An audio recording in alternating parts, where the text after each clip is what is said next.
Most of us know the feeling of hitting a wall. As professional pressure mounts and we compare ourselves to everyone else online, our limitations start to feel like an immovable physical barrier. That's when the familiar advice usually appears.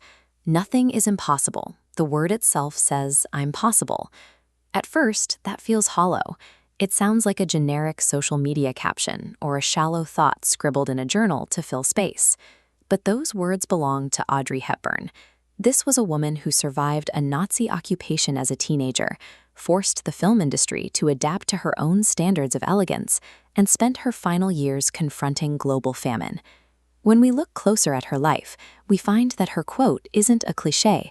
It's a functional psychological framework we can use to rewire our own brains. This diagram illustrates a psychological concept called linguistic reframing.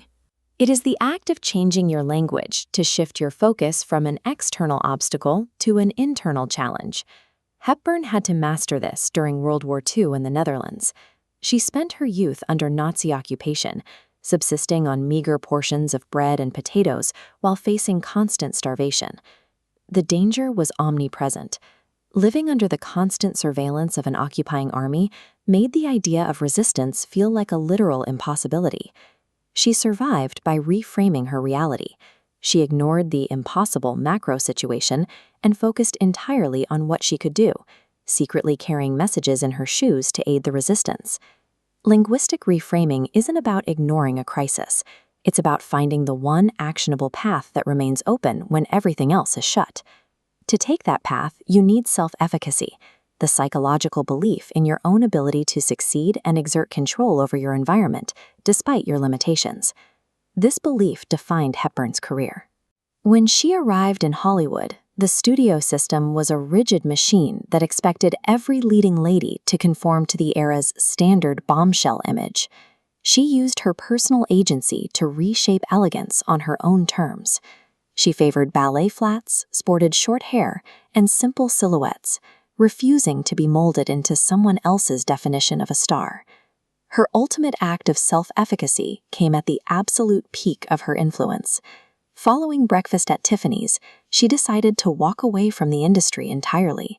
She chose a quiet, private life in Switzerland, far removed from the cameras and the relentless pressure of celebrity expectations. True self-efficacy empowers you to set your own boundaries, allowing you to dictate your own worth instead of letting society define what is possible for you. The final component is a growth mindset, the conviction that our capacity to help and our impact on the world can be constantly expanded through effort. Hepburn applied this in her final years as a UNICEF Goodwill Ambassador. She faced the seemingly insurmountable task of mitigating global suffering and famine.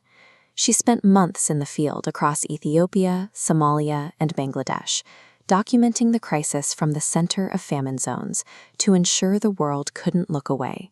She committed to a grueling schedule of 15 interviews a day and eventually used her findings to testify before the U.S. Congress. She maintained this pace while secretly battling terminal cancer. It was the ultimate test of her belief that her mission was larger than her physical limitations. A growth mindset turns empathy into an active force. It allows you to push past mental and physical boundaries to serve something greater than yourself. Reframing a situation doesn't magically erase the difficulty. Famine, illness, and societal pressures remain brutal, unyielding realities, but self-doubt acts as a false amplifier. It makes our daily challenges feel artificially larger than they truly are. To move forward, apply the blueprint, reframe the language of the problem, claim your agency through self-efficacy, and expand your capacity with a growth mindset.